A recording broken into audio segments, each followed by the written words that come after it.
Europe 1, il est 8h moins le quart. Il a été Premier ministre belge pendant presque 10 ans. Il est aujourd'hui eurodéputé, président du groupe Alliance des démocrates et des libéraux. En direct de Gand, Guy Verhofstadt est votre invité Thomas pour l'interview vérité d'Europe 1. Bonjour Guy Verhofstadt. Bonjour. Vous avez consacré votre vie à l'idéal européen. Est-ce que vous avez honte du silence de l'Europe? Est-ce que vous, nous, les Allemands, sommes responsables de la mort d'Aylan et de tous les autres qui ne sont que des chiffres dans des bilans quotidiens?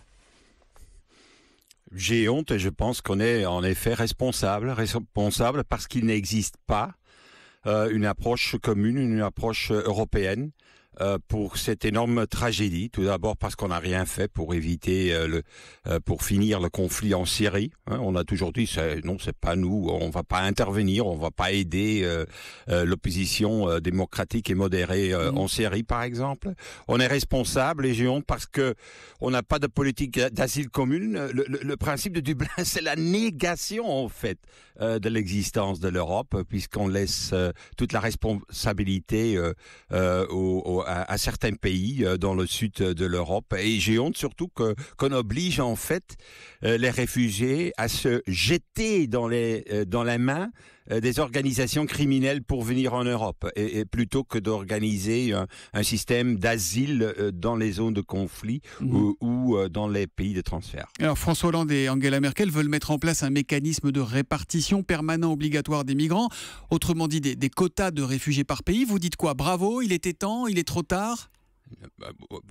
Il est trop tard naturellement parce que c'est une idée qui est déjà sur la table depuis des années. Puis en avril-mai, on avait une proposition de la Commission européenne soutenue par le Parlement européen. Et ni Paris ni Berlin n'en voulaient.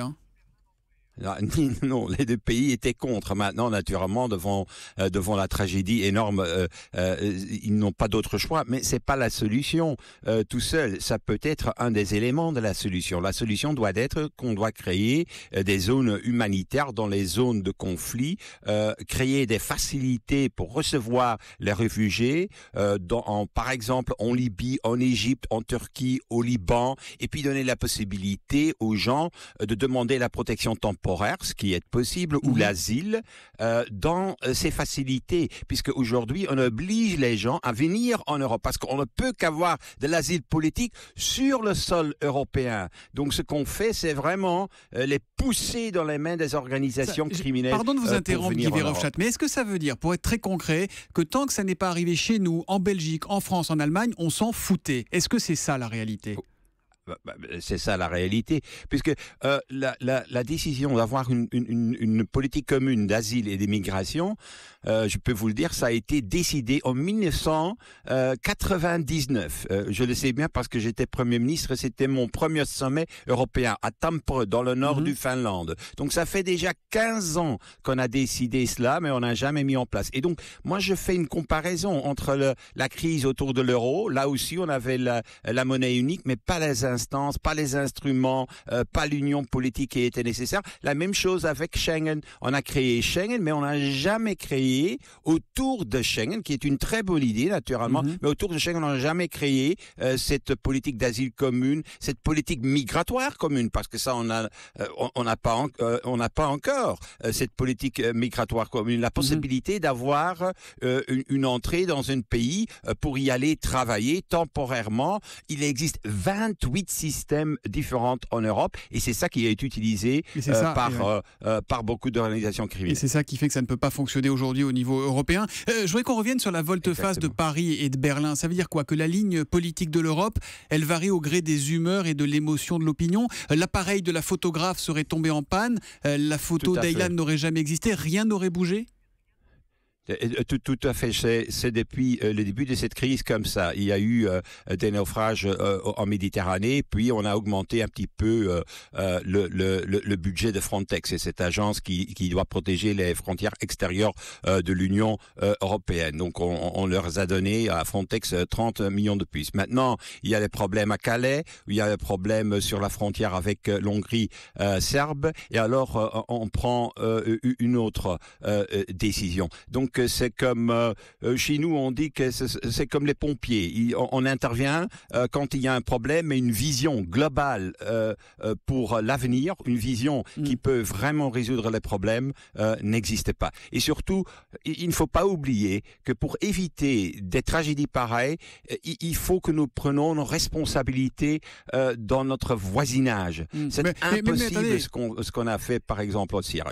On n'y est pas encore parce que tout le monde n'est pas d'accord avec la proposition de Paris et de Berlin. On va prendre la Hongrie. La Hongrie, elle a un Premier ministre qui s'appelle Viktor Orban, qui est en train de construire une muraille, qui a réagi hier immédiatement en disant qu'il ne fallait pas oublier que ceux qui arrivent ne sont pas chrétiens. Il dit qu'il ne veut pas accueillir de réfugiés musulmans. Vous comprenez quoi de ces propos? Vous entendez quoi là? C'est scandaleux. C'est pas la première fois naturellement que M. Orban fait cela. Tout d'abord l'idée de faire un mur et que ça va résoudre le problème. C'est scandaleux. Surtout c'est un pays qui a une autre histoire. On a accueilli des réfugiés hongrois. Vous vous rappelez dans les années 50 il faut le rappeler à M. Orban. Et ça n'a rien à voir avec la religion. Il faut être humain, il faut vraiment voir la détresse de ces gens, les aider, et ça n'a rien à voir, mais vraiment rien à voir avec la religion. Et c'est scandaleux qu'il utilise des arguments pareils pour refuser de prendre ses responsabilités. Mais la Hongrie d'Orban, est-ce qu'elle a sa place dans l'Union européenne? C'est une question qui doit se poser?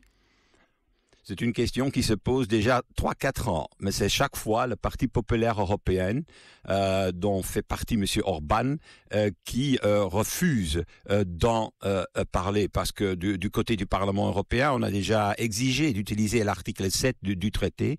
Cet article donne la possibilité de sanctionner un pays qui n'applique pas les principes et les valeurs dans l'Union européenne. Parce que c'est toujours la même chose. Pour entrer dans l'Union européenne, il faut appliquer les valeurs humaines, il faut avoir une démocratie, une presse libre. Une fois qu'on est entré dans l'Union européenne, il n'y a plus personne qui regarde ça, qui contrôle ça et qui fait les sanctions nécessaires si ça se nécessite. Quel est l'avenir de l'Europe, de l'Union européenne? Finalement, c'est une question que se posent à la fois ceux qui sont pour et ceux qui sont contre les quotas aujourd'hui. On a l'impression que c'est la désunion européenne.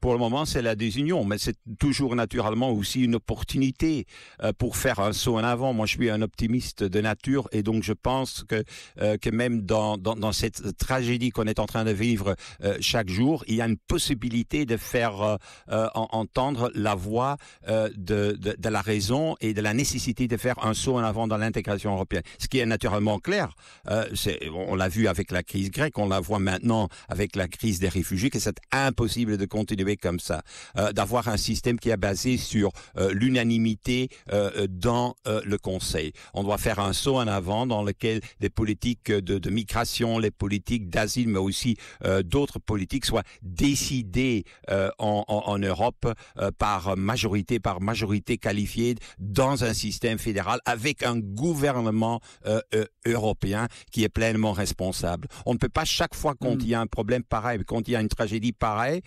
demander sont tous les 28 États membres d'accord pour faire ceci ou cela. Ça ne fonctionne pas. Ça n'a jamais fonctionné dans le passé et certainement ça ne va pas fonctionner dans le monde de demain. Merci Guy Verhofstadt d'avoir été en direct de Gand, Belgique sur Europe 1. Merci, bonne journée à vous.